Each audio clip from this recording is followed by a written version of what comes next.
Hello, I'm Sarah Liebl, and I'm here today with my daughters. I'm Lauren. And I'm Claire.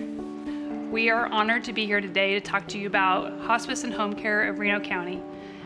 This is an organization that was there for us during the most difficult time of our lives, the passing of my husband Chad and the girl's father.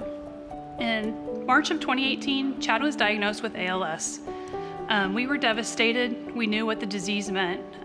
People with ALS typically live between 2 to 5 years after diagnosis. Chad lost his battle to ALS only 11 months later in February of 2019. He died at Hospice House here in Hutchinson. Because his disease progressed so quickly, there was constant challenges of caring for him. In July, he was already using a wheelchair, and by the end of that year in December, he barely left the home, and it became more difficult to care for him. So we had Hospice and Home Health come into our home to help us. And by the end of the month, we transitioned from home care to hospice in our house. And then in late January, Chad made the decision it was time to move to Hospice House. He knew he didn't want to die at home, so that was always the plan, to go there.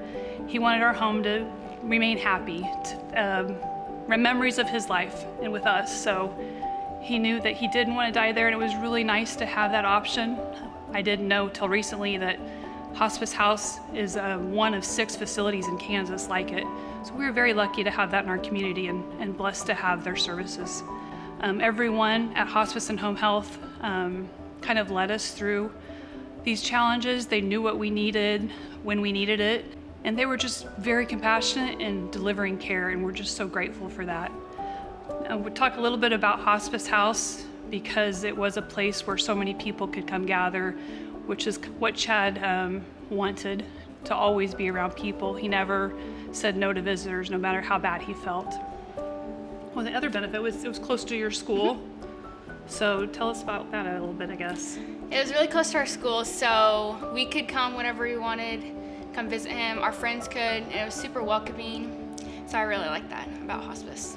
Another thing is that, like my mom said, our dad always wanted people around, and we have a lot of little cousins, and they could go play outside on the playground and outside, and so it was just really nice because anyone who came felt at home, and it just was really nice. Everyone was super nice, like Lauren said, and it was just awesome to see how many people could be in there, and they all were just like, it was like normal. It didn't feel different. I think people felt even more comfortable to come to Hospice House. It was more public than coming to our home and feeling like they could intrude there. So we received even more visitors when we were there.